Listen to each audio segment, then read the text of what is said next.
Hello, my name is Talis May Copeland. I'm a retired naturopath, medical esthetician, past life regression therapist, survivor of sexual abuse and narcissistic challenges from family and ex-husbands. And I'm here today to talk to you a little bit about who I am and what I'm doing at this late stage of my life and invite you to join me. My life started out kind of shrouded in shame and guilt and a lot of stuff with my parents going on back in the 1950s. That's how old I am. They had to get married because my mother was already pregnant with me. And then after several attempts to get married, they finally did because my dad kept showing up or not showing up drunk. So there was quite a few challenges with that. And eventually, on their third try, they got married and they started their life together in a small farming community in the middle of Kansas. I was actually born in the same town that both my natural parents were born in. And so there alone is a little bit of history and dynamic that will later reveal itself in my life. Um, when I was born, I was actually born in a hospital. My mother tells the story that she was yelling and screaming, "This baby's going to kill me. This baby's killing me." And so, yikes. Um, That's kind of an imprint. If you've ever done any rebirthing, that's a sad memory to remember. But anyway, after another month here on this side of planet Earth, both of my parents abandoned me. So I literally became orphaned. And both of my fathers, his mother and stepfather, came to the rescue and took over my care. My grandfather owned a large ranch in the middle of Kansas. And so I went to live on this ranch and was fed cow's milk at a month old. And that was my first anaphylactic shock. Many others to come, but at a month old, allergies became a dynamic condition, medical issue that plagued me for many, many years to come.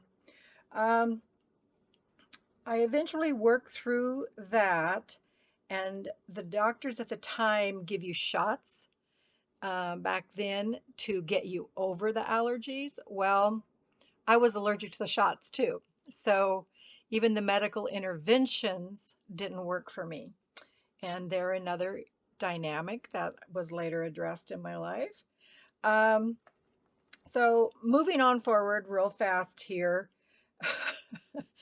um,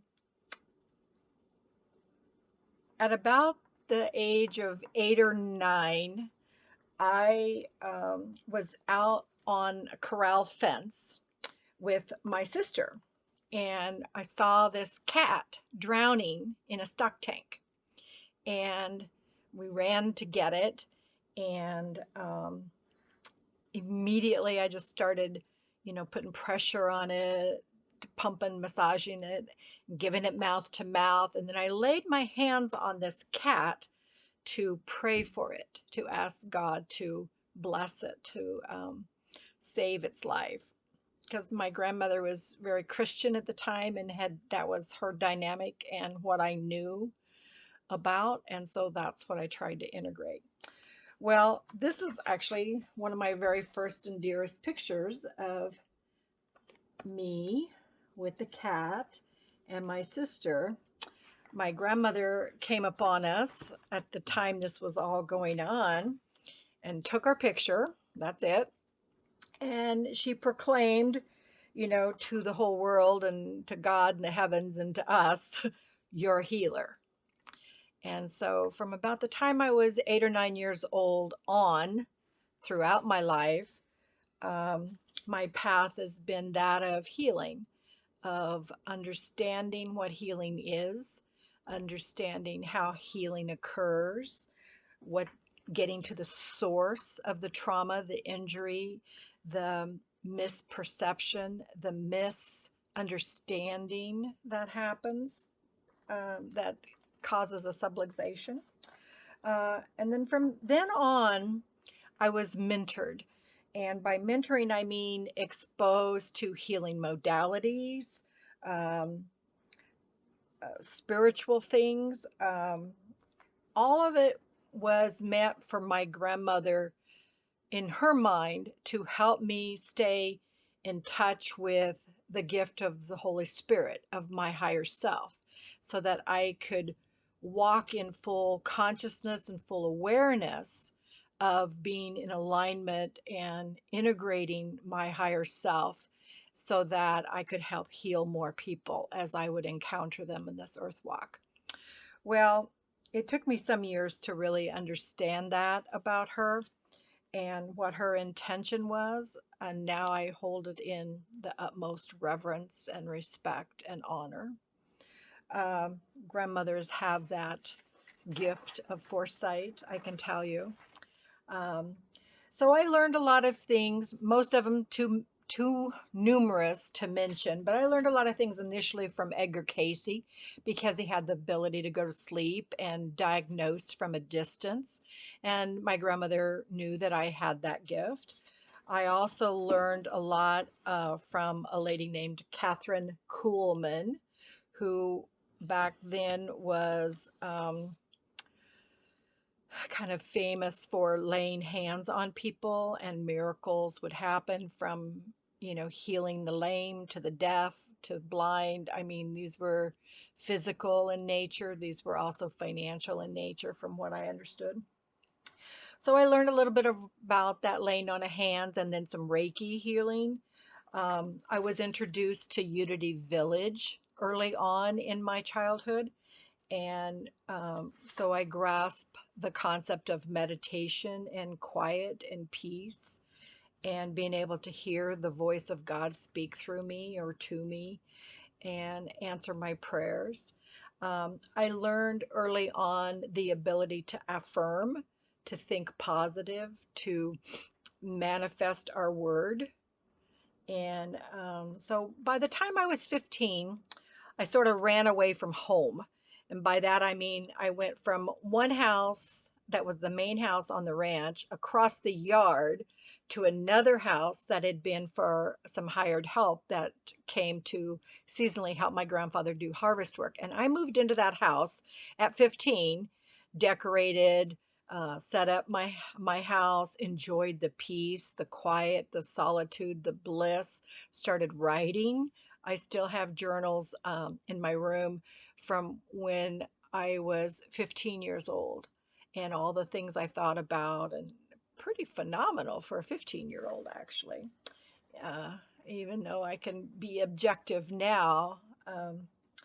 Anyway, let's see, where am I? So fast forward many, many years, and many hundreds of relationships later. Uh, oh boy. Because that was my way of helping people to heal, was to bring them into a relationship or to heal myself, And in the mid 1980s, I started taking sessions and lessons, as you might describe them now. Back then, it was just a big deal, with some kind of famous people that did past life regressions, and did guided imagery and things like the Course in Miracles and shamanic healing and crystal visioning. And I learned um, all kinds of Native American things, because I went down to Taos and to Santa Fe, New Mexico for pretty much 5 years in the 1980s, and just become a sponge, just soaked up everything I could, went to the classes, was there during their harmonic convergence, had a front row seat to it all, right in my front yard, literally. Um, And I really developed a pretty deep understanding of what it was like to be on a spiritual path, what forgiveness was about, what letting go was about. Um, in 1988, I was invited to speak and lecture at Rutgers University in New Jersey to teach alternative wellness for people in recovery. Because remember, my dad was an alcoholic, and so I got really into understanding that mindset and what that meant and how that meant things for me. And that opened a lot of doors for me, by the way. And I really embraced that. And I was invited to help a lot of people. So I developed some programs back then for alternative wellness for people in recovery, other things that they could do besides drugs and alcohol and abuse, people. And those were all wonderful, wonderful, empowering things for me to do. Um, a lot of those patterns, had I not released them at that point, I probably would not have made it much further than that point, because life came at me real hard and real fast and real deep. And I became aware that I think I've chosen to be on an accelerated mastery path, that I just said, bring it on, whatever it is. I'm going through it. I'm going through it with love. I'm going through it with grace. I'm going through it with dignity, and my pearls on. So I've had a lot of opportunities to explore the contrast. Through those years, relationships, businesses, lots of adventures. Every one of them helped me to develop to who I am today and to what I am doing in the future. Um, Things like how to release fear, how to keep finding forgiveness, unconditional forgiveness, um, finding and embracing my own purpose, because I really didn't think that I was a healer. I became a doctor, I became a naturopath, but I never practiced the traditional ways. And I had a different philosophy. I thought that love was the medicine. And I still hold true with that. In 1988, I, after teaching at Rutgers, had a near death experience and went on to meet my maker, and saw some amazing things in a temple, and was exposed to some profound wisdom that for the last 40 years has been some of the things that I have based a lot of the healing clinics and practices that I've had. I've had some very large holistic medical spas, and I've ran a holistic college in Denver, Colorado, and I've had an incredibly acclaimed life. Um, and so, with those things in mind, I'm trying at this point in my life to tie it all together, to help it make sense. Um, Things that helped me to get here was embracing where I was and doing it with compassion, self compassion, and learning that I had to just unconditionally love, just unconditionally loved. A couple of things that this video might help you to understand about me and about yourself, um, is that there's a theory called um, the white room analogy, and it's where if you're white and you're in a white room, and the walls are white and the light is white and the floor is white and the chairs are white, you really don't understand what the contrast, the black or the pink is, okay? You just know what white is.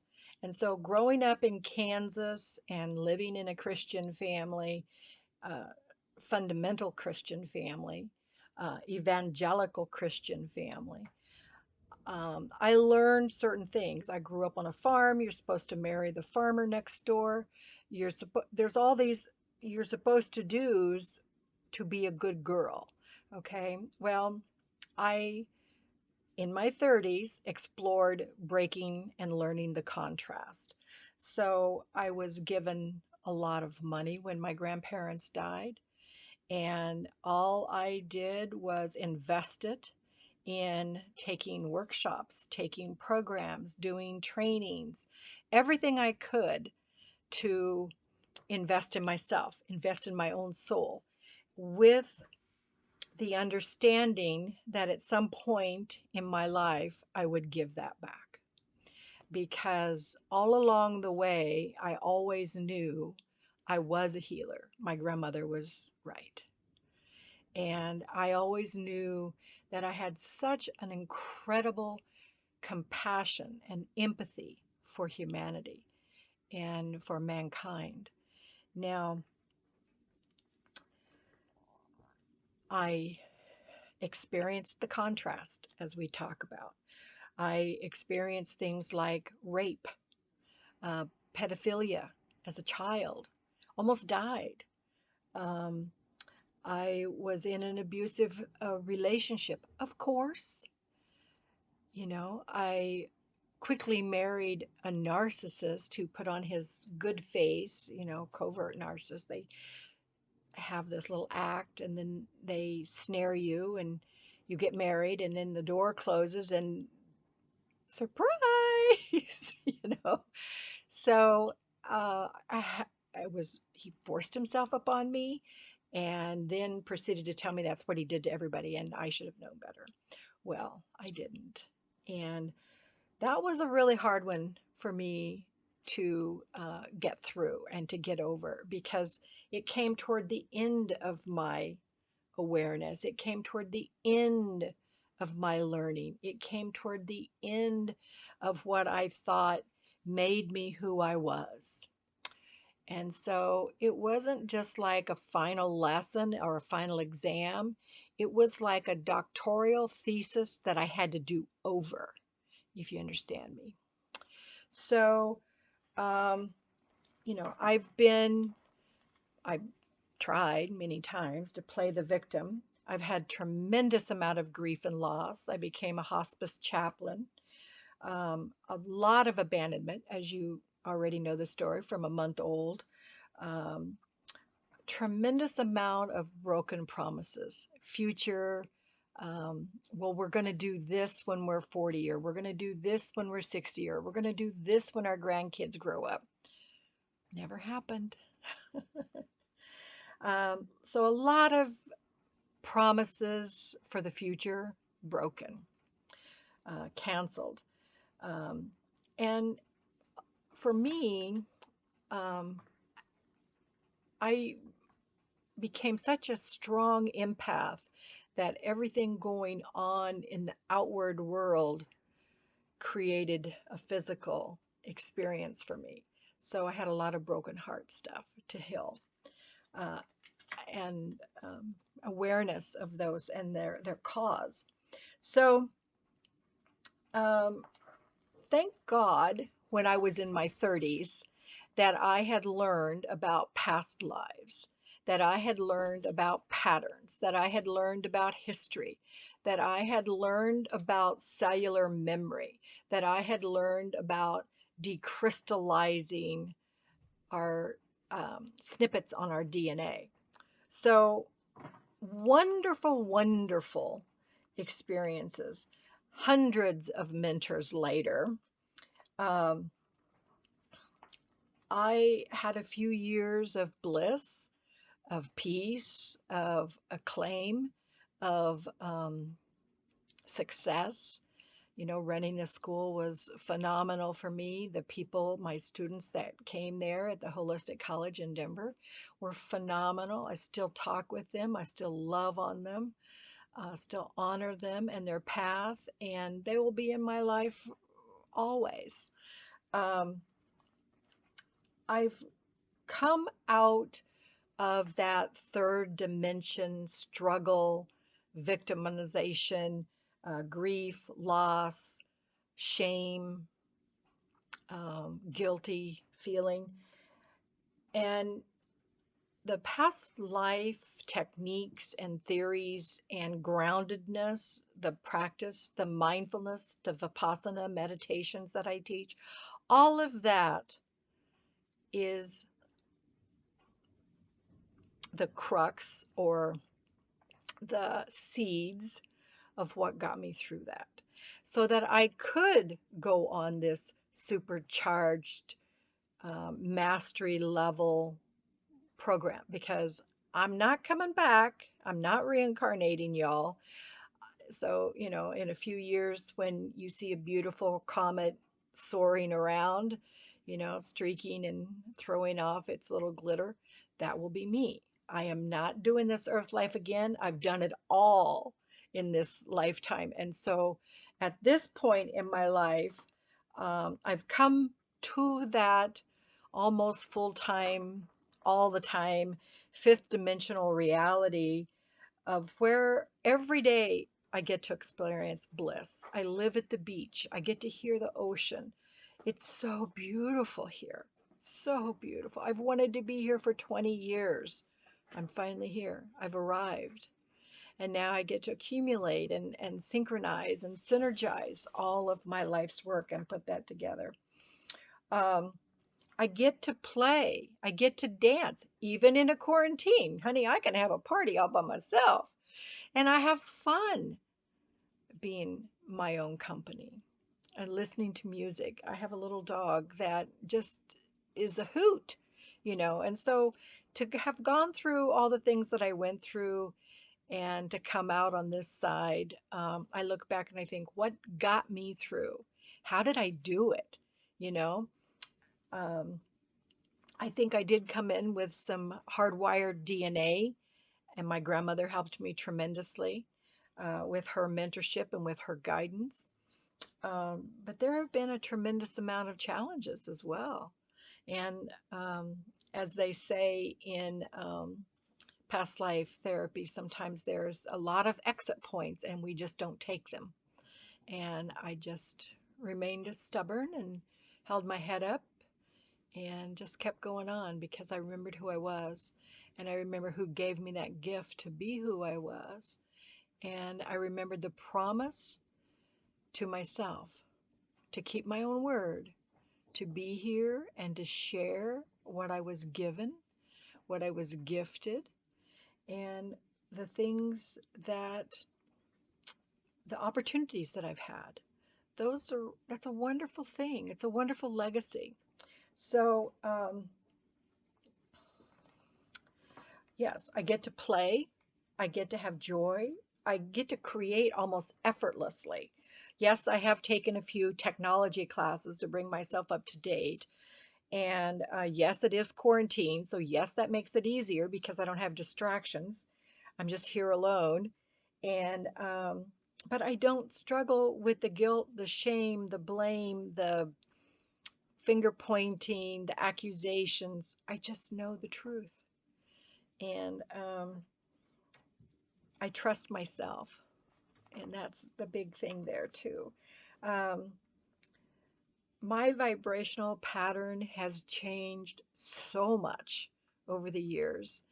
Um, there's a frequency chart out there on how to gauge your emotions, and it starts at the bottom with shame and guilt, and they're like a 200 hertz or something, and then you go on up to blame, and then you go on up to shame, or you know um, making excuses, and you just keep climbing that ladder of frequency with your moods. And I think you can find some music even on YouTube that's frequency music that helps you to raise your vibration, helps your mind and your mental, your electronic system that you are, your nervous system. It helps elevate that so that you can live and perceive and exist from that higher plane of consciousness or frequency. And now it's quite a big push, the way our political system has been, to live.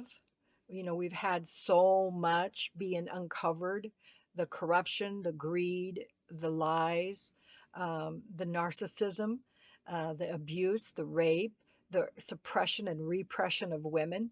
All of this is coming up now. It's all coming up for review. It's all coming up because we can come out of the box. We can come out of the shadow. We can come into the light. We can come into our awareness. What holds us back is sometimes cellular memory. Sometimes we don't have another program running on how to be who we want to be because we only learned one way to be, one paradigm.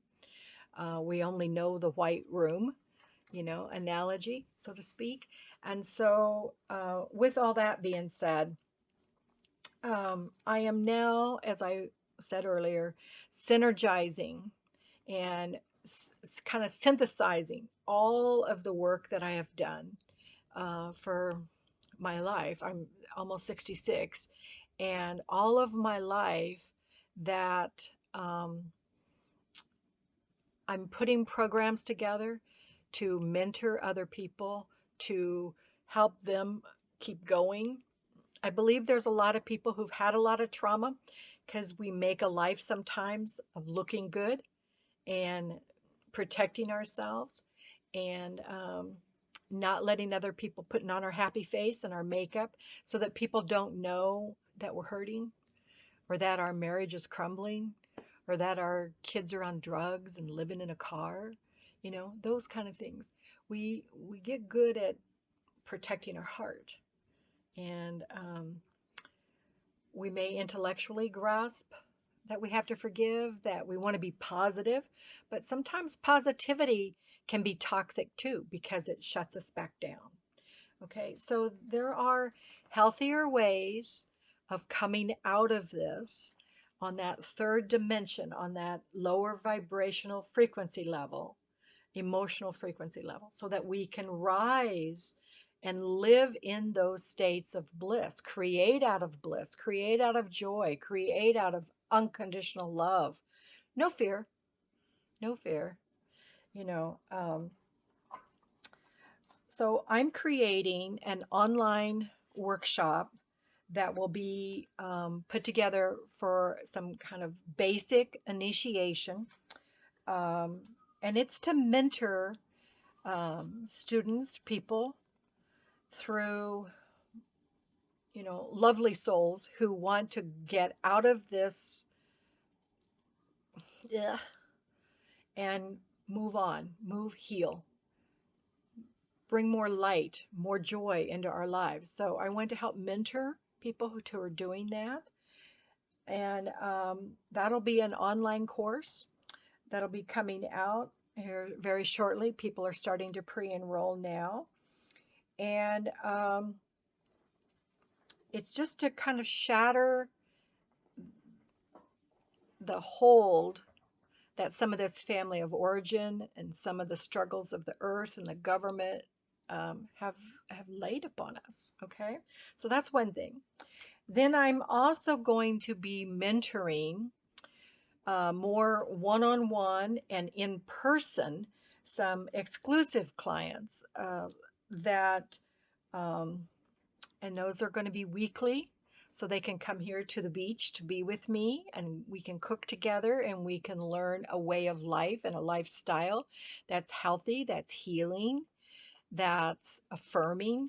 We can talk in private about things. We can go through past life sessions together and learn the techniques. So somebody who wants to become professional at doing this, then that exclusive mentorship program would be for them. And that's going to run about $1,000 a day. And I'd like for them to commit to at least 1 week. The other thing that I'm doing at this time in my life, as I look back through all my videos and my courses and my manuals of things that I've taught, is I'm kind of synchronizing this class with this class and this class. And so I'm layering classes so that I can put packages together. So I'm doing a package on meditation and guided imagery, things that will help you to Listen to that small voice, your higher self, the universe, God, however you choose to name it, and it'll be there as a source for you no matter what. When everything else fails you, that's going to be there. And so that program should be out very shortly. It's going to come with an ebook, and it's going to come with videos access. It'll unlock some videos that you'll have access to that have been uploaded that are private, and only people with the link can get into them. Um, and so I think that's about it. I wish you all well. Every one of you are such beautiful souls, and you're not here by any accidents. And I really look forward to knowing you, to honoring you, and to helping you lift up, because the more of us that heal ourselves and come to a place of peace and bliss and unconditional love, not just for ourselves, but for all humanity, because we're all going there. It's just a matter of having the tools to get there. And I hope that you will look at me as one of the tools, um, one of the instruments, one of the light workers that is here to assist you and here to honor you in your magnificence, because I've really met some beautiful, beautiful people on this journey, and I hope to continue to be able to do that.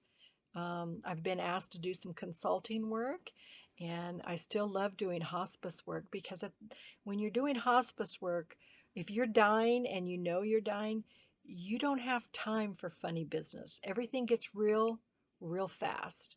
And it's just really nice to be with someone who has some consciousness about them, who is passing away, um, because I can help them to go in peace, to go surrounded by their guides, their spirits, maybe their family that's passed on before them.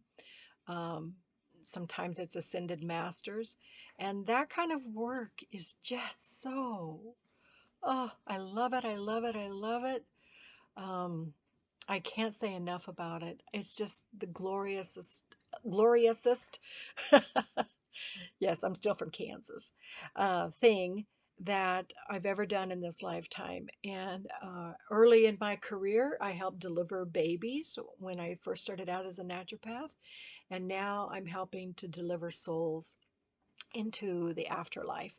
And in studying the past life regressions with me, that'll be in the online course, and then in the private exclusive courses, we learn our plan before we incarnate, as well as the lessons and the things that we were learning. And those are so valuable. At the end of your life, when you're on your deathbed, literally, and it may be your last sunset, those words, those feelings of completion, and that you lived out your purpose, that you fulfilled your dharma, and you healed all your karma in this lifetime. Those are beautiful gifts to me to witness. And hopefully, some of you will continue to mentor with me, and maybe we can continue to help more people walk home together. Anyway, I love you. Mwah! And may the light shine around you and shine upon you and through you. Amen.